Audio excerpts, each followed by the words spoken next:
पिछले लेक्चर में बच्चे हमने 10th तक प्रॉब्लम्स कर ली थी। 11th प्रॉब्लम अभी करनी है। 11th प्रॉब्लम आपकी एग्जैक्टली सिमिलर है जो अपने 25 की है, ठीक है, बिल्कुल इसी टाइप की हमारे पास जो 11th प्रॉब्लम है। 12th प्रॉब्लम में बेटा वेरीफाई करना है। वेरीफाई का मैंने मेथड आपको बताया हुआ है। एक्स वाई और जेड की वैल्यू ले लो। यहाँ पे 3 टर्म्स है, यहाँ पे 2 टर्म्स है, ठीक है। तो यहाँ पे आपने 2 वैल्यूज लेनी थी, यहाँ पे 3 वेरिएबल्स की वैल्यू लेनी। कोई 3 वैल्यू ले लो और left hand side right hand side में सब्स्टिट्यूट कर लो और आपका जो है वो आंसर आ जाएगा। अब बात करते हैं 13th प्रॉपर्टी की। It's very important property. ये वही प्रॉपर्टी है जो मैंने यहाँ पे डिस्कस करनी थी। अब ये रिजल्ट हमने पढ़ा हुआ है, ठीक है। अगर हमारे पास ये वाली टर्म 0 हो जाए, दैट इज जो एक्स वाई जेड है उनका सम 0 हो जाए, तो इस केस में मेरे पास राइट हैंड साइड पे क्या बचेगा? 0 इंटू समथिंग इज व्हाट, सारी की सारी टर्म 0 हो जाएगी। तो ये वाली टर्म 0 के इक्वल और ये राइट साइड पे आ जाएगा। यही यहाँ पे बताया हुआ है कि अगर हमारे पास जो सम है टर्म्स का, ठीक है, थोड़ा ध्यान से देखो, उन्होंने बोला अगर इन टर्म्स का जो सम है वो 0 है तो इसकी value 3 times the product of term variables है, ठीक है। तो ये हमने शो करना है। प्रूफ करने का मेथड देखो, आप कोई एक वेरिएबल को राइट साइड पे ले जाओ, ठीक है। आई विल शो यू इसको करना कैसे है। देखिए 30th प्रॉब्लम में हमको दिया हुआ है x plus Y plus Z is equals to 0 और हमने शो करना है x cube plus Y cube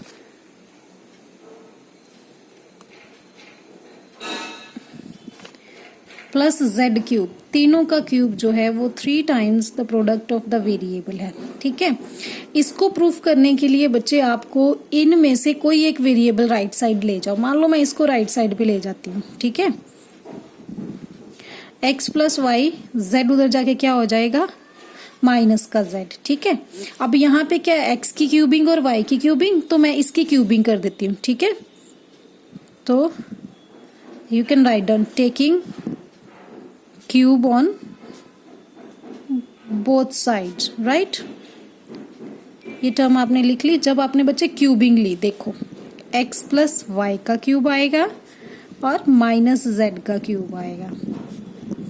फिर आपको क्यूबिंग खोलनी पड़ेगी। X cube plus Y cube, फिर 3 टाइम्स होता है तो पावर 3 रहनी है, इसलिए एक बार स्केयर आएगा और दूसरी बार दूसरे का स्केयर। ये पावर 3 वाला कॉन्सेप्ट दिमाग में रखना।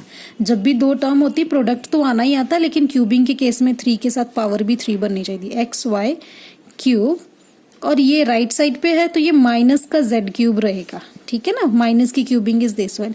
इसको लेफ्ट साइड पे ले आए हम लोग। X cube plus Y cube, जब इसको लेफ्ट साइड पे लेके आएंगे प्लस का हो जाएगा जेड क्यूब, ठीक है। तो साथ में क्या आ जाएगा हमारे पास?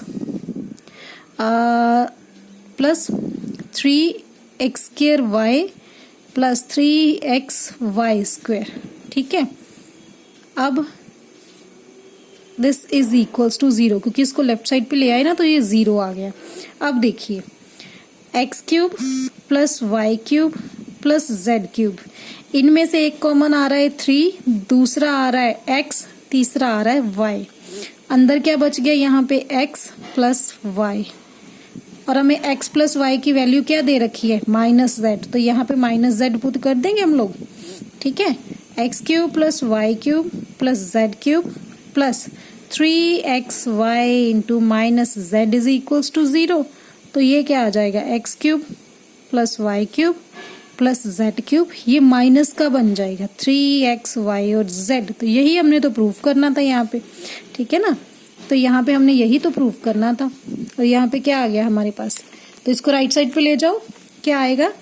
X cube plus Y cube plus Z cube is equals to 3x y z, ठीक है। तो लास्ट पे लिख दोगे हैंस प्रूव्ड। हमने प्रूफ कर दिया। करना क्या है? किसी एक वेरिएबल को ले जाओ। मैं जेड को लेके गई हूँ, वाई को लेके ट्राई कर लो या एक्स को लेके ट्राई कर लो, रिजल्ट आपका सेम आएगा, ठीक है। अब आपका जो प्रॉब्लम है 12th प्रॉब्लम देखिए, 14th सॉरी, ठीक है। 14th प्रॉब्लम उन्होंने कहा एक्चुअली कैलकुलेशन नहीं करनी, ठीक है। अब ये देखिए यहाँ पे 30th रूल यूज करेंगे। ये कब यूज होना है? जब ये एक्स वाई जेड जो बेस है इनका सम 0 होएगा। इन तीनों को ऐड करके चेक करो। माइनस का 12, 7 और 5 कितने होते हैं 12, एक प्लस का और एक माइनस का, सम 0 आ रहा है, तो यहाँ पे हम डायरेक्ट ये आइडेंटिटी लगा सकते हैं कि इन तीनों का प्रोडक्ट, यहाँ पे लिखोगे कि since -12 + 7 + 5 is equals to 0, therefore ये वाली जो टर्म है यानी कि -12 का क्यूब + 7 का क्यूब + 5 का cube, this is equals to 3 times base -12 -7 और 5, इनका जो भी प्रोडक्ट आएगा आप यहाँ पे लिख दो, नेगेटिव आएगा, वो आपका आंसर होगा। ठीक है, तो आगे रीजन में आप ये डाल दोगे। ठीक है, यहाँ पे बिकॉज करके आप जो है वो ये आइडेंटिटी लिख दोगे।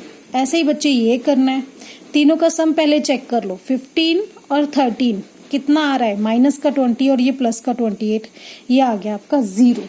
अब 15th प्रॉब्लम देखिए, 15th प्रॉब्लम में बोला हुआ है give possible expression for length and breadth of rectangle, area given है, लेंथ और ब्रेथ बनानी है। ठीक है, अब इसको देखो कैसे करना है।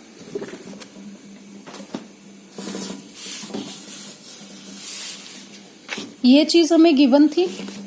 ठीक है, ये देखिए, एक मिनट, ये चीज हमें गिवन थी, पहले हमने इसके फैक्टर्स बनाने हैं। ठीक है, फैक्टर क्यों बनाने हैं, क्योंकि एरिया क्या होता है, लेंथ इनटू ब्रेथ, तो जो फैक्टर्स आएंगे उसी पर बेस्ड हम वैल्यू करेंगे, तभी हमने पहले इसके फैक्टर्स बनाए।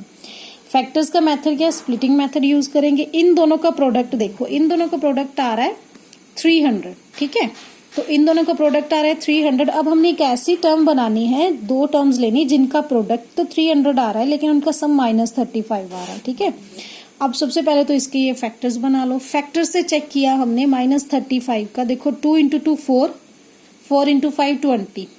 ठीक है, और 5 × 3 15। 20 और 15 अगर दोनों को प्लस करें तो 35 आ रहा है, इसलिए दोनों को माइनस का लगा दिया। तो मेरे पास दो फैक्टर कौन से आ गए, एक माइनस का 20 और एक माइनस का 15। तो मैंने स्प्लिटिंग मेथड यूज करके 35 को स्प्लिट कर दिया, -20 एंड -15। ठीक है, इन दोनों में से 5a कॉमन आ रहा था, मैंने बाहर निकाल लिया, अंदर क्या बच गया 5a - 4, और इस टर्म को उठा के एज इट इज लिख दिया। 5 के साथ क्या है 15 बनाने के लिए -3, तो मेरे पास दो टर्म्स आ गई। अब मुझे पता है एरिया ऑफ रेक्टेंगल क्या होता है, length into breadth. Area of rectangle क्या गिवन था, जो आपको ऊपर वैल्यू गिवन थी। ठीक है, तो वो वैल्यू मैंने यहाँ पे लिख दी, एरिया ऑफ रेक्टेंगल ये था और इसके फैक्टर्स जो इसके इक्वल थे।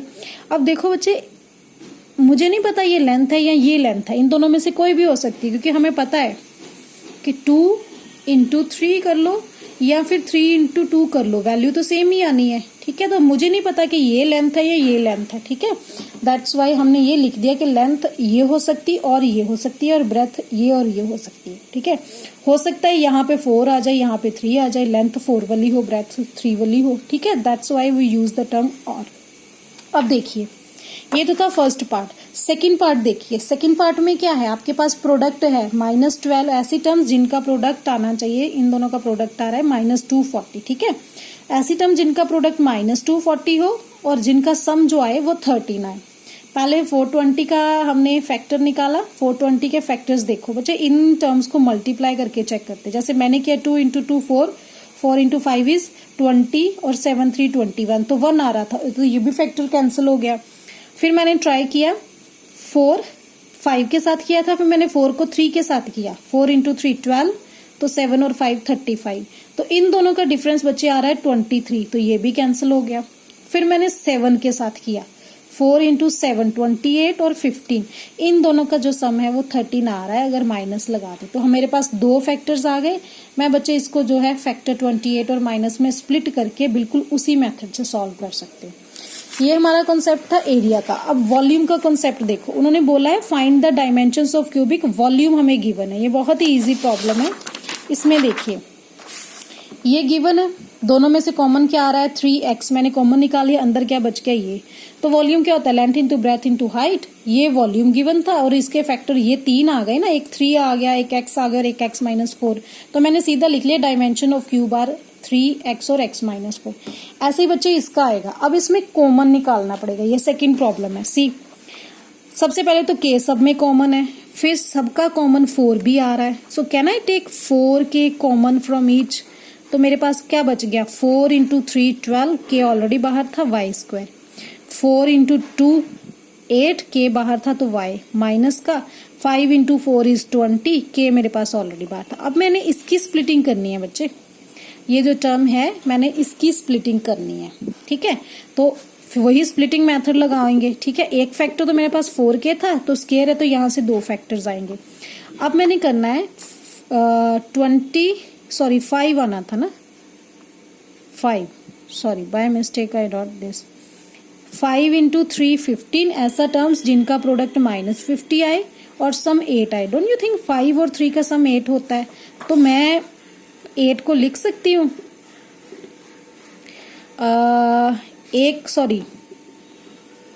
सॉरी यहाँ पे भी गड़बड़ हो गई ना, यहाँ पे 2 आना चाहिए था। 4 इंटू 2 8, ठीक है ना। ऐसे टर्म्स जिनका जो सम है वो 2 आए, तो 5 में से 3 माइनस करोगे 2 आ जाएगा। Can I write down this one, 2, 5 minus 3 gives you 2। तो हमने स्प्लिट कर दिया, मैं इसको ऐसे लिख सकती हूँ, वेट 2 के फैक्टर्स आ गए ना, 5 और -3, तो इसको हम लिख सकते हैं 3y²। 2 को मैं लिख सकती हूँ 5y माइनस 3y माइनस 5। अब देखो -5 इंटू 3 इज 15, ठीक है। तो ये मेरे पास आ गया 4k। यहाँ पे देखो इसमें से कॉमन क्या है, ओनली y, अंदर क्या बचा 3y प्लस 5। ये 3y plus 5 as it is यहाँ लिख दो, ठीक है। तो यहाँ पे क्या है, 3 के साथ क्या है माइनस, तो -1 लगा दो। तो आपके पास जो फैक्टर्स बच गए वो क्या बचे, 4k और y -1 एंड 3y -5। अब फिर से वही, the volume of cuboid is length into breadth, तो इसकी वैल्यू जो है वो 3 फैक्टर हैं और ये तीनों उसकी डायमेंशंस आ गई। क्लियर है बच्चे? तो इसके साथ ही आपका जो चैप्टर है पॉलिनोमियल ये कंप्लीट हो गया।